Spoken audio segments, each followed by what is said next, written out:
Put your hand on a table, press it flat. Feel the resistance, the hard, indifferent solidity of the surface holding your weight. Now understand that what you are feeling is not solidity at all. The table has no surface in the way your hand insists it does. What you are experiencing is the electromagnetic repulsion between electron clouds, the atoms of your skin and the atoms of the table never touching, never merging, because the laws that govern charged fields do not permit it. The hardness is a prohibition. The table, at the scale where physics actually operates, is almost entirely empty space threaded through with oscillating fields. And so, for that matter, are you. This should disturb us more than it does. We have had a century to absorb quantum mechanics, and most of us have not bothered. We still move through the world as if it were made of the small, hard billiard balls that Newton's universe implied, as if matter were the primary thing, and the spaces between matter were merely absence. But the standard model of particle physics, the most precisely tested framework in the history of human inquiry, tells a different story entirely. It says there is no such thing as a particle in isolation. What we call an electron is not a discrete object. It is an excitation of the electron field, which is a quantum field that permeates all of space. The photon is not a thing. It is a ripple in the electromagnetic field. Every fundamental entity in the universe, quarks, gluons, the Higgs, the neutrino threading through you right now at near light speed, is in the deepest available description a vibration in an underlying field. The universe is not made of stuff. It is made of frequencies. There is no bottom layer of solidity waiting beneath the physics. Vibration is the bottom layer, which raises a question we are not always equipped to sit with. If that is what matter is, what are we? We are, to begin with, biological oscillators. The heart contracts and relaxes in a rhythm measurable in beats per minute, but that rhythm is itself nested inside subtler periodicities. The slower waves of the autonomic nervous system modulating it, the even slower circadian architecture that adjusts hormonal tone across a 24-hour cycle. The brain operates in frequency bands, delta in deep sleep, theta in meditation and early drowsiness, alpha in relaxed wakefulness, beta in focused cognition, gamma in moments of high integration and insight. These are not metaphors borrowed from physics for convenience. These are literal oscillating electrical fields, produced by populations of neurons firing in coordinated rhythms, measurable with electrodes on the scalp. The body is not a machine that sometimes produces rhythms. The body is rhythms all the way through, and rhythms interact. This is where the physics becomes intimate. When two oscillating systems are brought near each other, if their natural frequencies are close enough, something remarkable tends to happen. They fall into step. Huygens noticed it in 1665, watching two pendulum clocks hung from the same wooden beam gradually synchronize their swing, each minutely influencing the other through the medium between them until they were beating as one. The phenomenon is called entrainment. It is not a quirk of clockwork. It is a property of oscillating systems in general, biological systems emphatically included.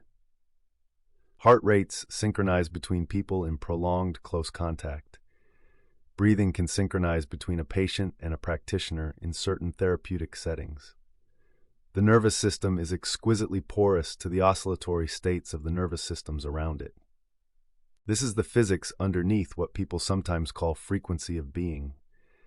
And the physics makes the claim more serious, not less. When we speak of inhabiting a particular emotional or psychological frequency, of the difference between moving through the world in a state of contracted fear versus open equanimity, we are not reaching for metaphor. We are pointing at something real in the regulatory state of the autonomic nervous system, in the ratio of high-frequency to low-frequency components in heart rate variability, in the downstream hormonal environment that shapes cognition, immune function, and the quality of attention we bring to everything. Fear has a physiological signature. So does grief. So does that particular species of calm that is not numbness but aliveness without urgency. These states are not merely psychological weather. They are vibratory configurations of the whole organism, and they broadcast. Walk into a room where two people have just been arguing and the argument has technically ended. Nothing is said. You feel it. The nervous system detects it before the mind has a name for it. Polyvagal theory, developed by Stephen Porges, describes the vagus nerve as a social engagement organ, continuously reading signals of safety and threat from the faces, voices, and postures of those around us, continuously updating the organism's regulatory state in response. The felt sense of another person's inner state is not inference, it is reception. You are picking up a signal. And if you are in a contracted, defended, dysregulated state yourself, you are broadcasting one, shaping the regulatory state of every nervous system in your vicinity before you open your mouth. The perception you hold of the world is not separate from the frequency you inhabit. A nervous system running high in sympathetic activation, the fight-or-flight register, genuinely perceives the world differently from one in a parasympathetic ventral vagal state. The same ambiguous social signal reads as threat or as neutral inquiry depending on which branch of the autonomic system is dominant. The frequency is not a lens placed in front of reality. It is constitutive of the reality that presents itself. You do not see the world as it is. You see the world as you are. And in altering the frequency, the world alters, not as a matter of positive thinking, but as a matter of neurobiology. Into all of this comes the cat. The domestic cat's purr operates across a frequency range of roughly 20 to 140 hertz, and within that range sits something that researchers have been circling for years, a potential therapeutic mechanism. Frequencies between 25 and 50 hertz have been associated in the literature with the promotion of bone density, the stimulation of tendon and muscle repair, the reduction of pain, and the lowering of stress hormones, including cortisol. There is a long-standing observation that cat owners present with lower rates of cardiovascular disease and reduced incidence of certain stress-related conditions compared to non-owners. And while correlation is not mechanism, the purr sits in the proposed range for low-frequency vibratory therapy. The cat did not evolve its purr as a performance for human benefit. It uses it to self-soothe under stress, including during injury and parturition. But the possibility that a creature self-medicating through vibration produces, as a byproduct, a therapeutic broadcast for its companions is the kind of thing that should make you pause. The most ancient physiotherapy clinic in recorded human history may be a cat on your chest on a Sunday morning, doing its own thing and incidentally healing you. Medicine, meanwhile, has been developing its own relationship with frequency in ways that deserve rather more attention than they typically receive outside specialist literature. Low-intensity pulsed ultrasound, LIPUS, delivers mechanical vibration typically around 1.5 MHz to biological tissue at intensities too low to generate heat. The FDA cleared it in 1994 for the treatment of non-union and fresh fractures. The mechanism is understood well enough. Ultrasonic pressure waves stimulate cellular membranes, activate integrin-mediated signaling cascades, upregulate bone morphogenetic proteins, promote angiogenesis in the tissue. The body does not require a drug to be persuaded to heal. It requires the right signal, deliver the right frequency at the right intensity, and the cellular machinery that has been stalled at a fracture site begins to move again. The vibration is the prescription. High-intensity focused ultrasound takes the same physics and turns the dial toward the surgical.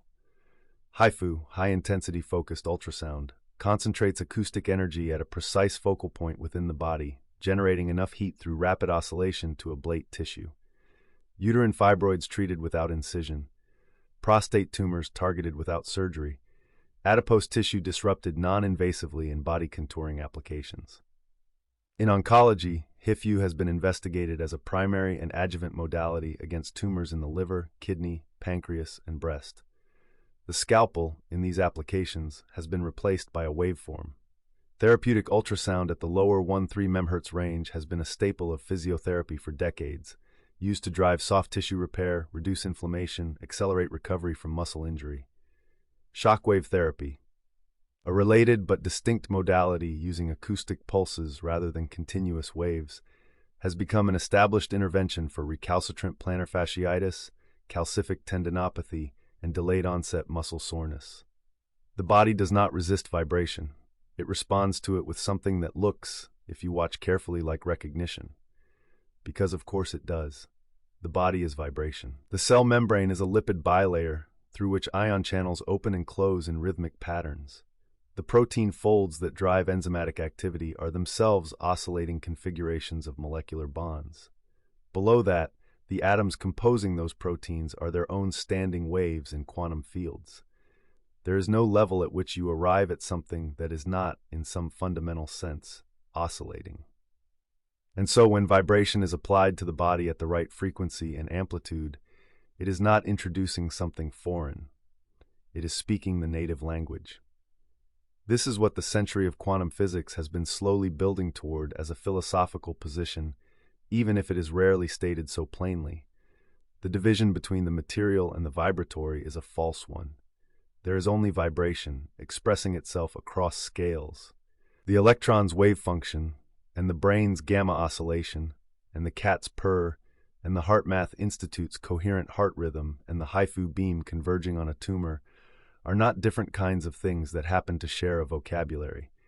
They are instances of the same fundamental phenomenon operating at different scales, in different media, with different boundary conditions. The frequency of your mental and emotional state is not an epiphenomenon sitting above the real physics. It is continuous with the real physics. The field does not stop at the skull. The question this places before us is a practical one, not an abstract one.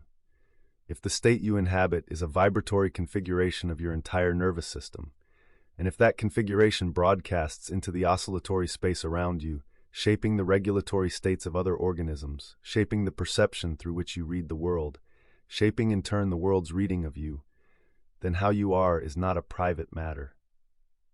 It never was. The frequency is always already in the field, affecting the field, being affected by it. You're not a static charge sitting in a static world. You are a standing wave in a medium that extends in every direction. And standing waves can be retuned. For if nothing else, in the great quantum field, we are all just vibrations.